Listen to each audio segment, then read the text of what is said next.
Hello everyone, आज आपण बनवतोय चिकन लॉलीपॉप। तर त्यासाठी चिकन घेतले। चिकन चे लॉलीपॉप म्हटल्यानंतर आपल्याला ते पीस बरोबर बनवून देतात, तर तसे पीस करून घ्यायचे। त्यानंतर थोडंसं मीठ टाकून घेतले, नंतर काळे मिरे घेतले, त्याला वाटून घेतले, थोडीशी लाल तिखट पावडर घेतले, त्यानंतर शेजवान चटणी घेतली आणि खायचा कलर आहे। खायचा कलर टाकला नाही तरी चालेल। आता मिक्स करून घेऊया आणि थोडंसं लसण आणि अद्रक घेतले, त्याची पेस्ट आहे ती पण व्यवस्थित लावून घ्यायची आणि 2 ते 3 चम्मच आपण बेसन पीठ घेणार आहोत आणि अंडा जो आहे एक त्याला फेटून घेतले, ते 2-3 चम्मच टाकून घ्यायचे आणि सर्व व्यवस्थित लावून एक 15 ते 20 मिनिट आपल्याला ठेवायचे आणि मग फ्राय करायचे। तर कोथिंबीर पण टाकली आहे मी थोडीशी।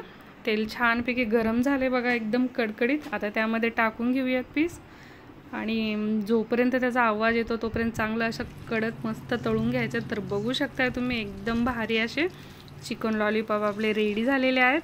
तर रेसिपी जर आवडली तर लाईक करा, शेअर करा आणि चॅनलवर जर नवीन असाल तर सबस्क्राईब करा। तर माझा पूर्ण व्हिडिओ बघितल्याबद्दल थँक्यू।